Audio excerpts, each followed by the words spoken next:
पीछे की कहानी को जरा गहराई से समझिए। दिल्ली में कांग्रेस का हाईकमान बैठा है।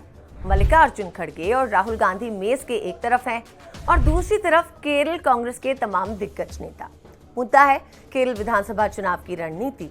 लेकिन इस पूरी बैठक में एक चेहरा गायब है और वो चेहरा है तिरुवनंतपुरम के सांसद और कांग्रेस के सबसे चर्चित नेताओं में से एक शशि थरूर। सवाल यह है कि जब केरल की राजनीति की बिसात बिछाई जा रही है तो शशि थरूर दिल्ली की बजाय केरल में क्यों बैठे हैं?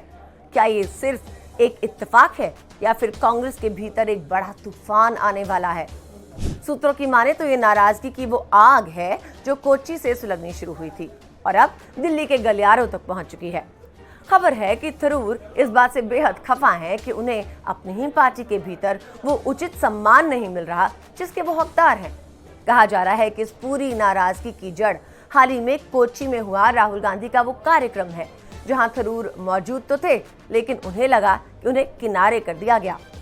राजनीति में सम्मान और प्रोटोकॉल बहुत मायने रखते हैं और जब बात शशि थरूर जैसे अंतर्राष्ट्रीय कद वाले नेता की हो तो मामला और भी संवेदनशील हो जाता है।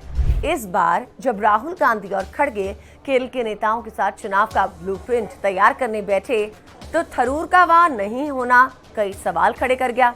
क्या थरूर को जानबूझ के नजरअंदाज किया जा रहा है या फिर थरूर ने खुद को इस चुनावी चक्रव्यूह से अलग करने का मन बना लिया है? खबर तो यही है कि केरल कांग्रेस की अंदरूनी गुटबाजी अब खुलकर सामने आने लगी है।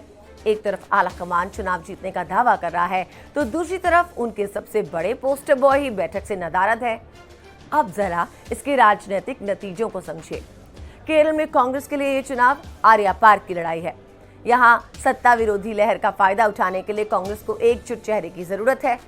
शशि थरूर न सिर्फ केरल में बल्कि देश भर के युवाओं और पढ़े लिखे तबके में बेहद लोकप्रिय माने जाते हैं। अगर वो चुनाव से ठीक पहले इस तरह नाराज होकर बैठ जाते हैं तो इसका सीधा नुकसान कांग्रेस के वोट बैंक को हो सकता है। विपक्ष इस मौके को लपकने के लिए तैयार बैठा है। अगर थरूर जैसे नेता को पार्टी में अपमानित महसूस हो रहा है तो ये कांग्रेस के लोकतांत्रिक होने के दावों पर भी सवाल खड़ा करता है। सवाल ये भी है कि क्या राहुल गांधी खुद थरूर को फोन करके मनाएंगे या फिर केरल की एक गुटबाजी कांग्रेस के हाथ से एक और राज्य छीन लेगी? फिलहाल तो थरूर केरल में ही हैं और दिल्ली की बैठक उनके बिना ही चल रही है। लेकिन इस खामोशी के पीछे का शोर आने वाले दिनों में और तेज होने वाला है।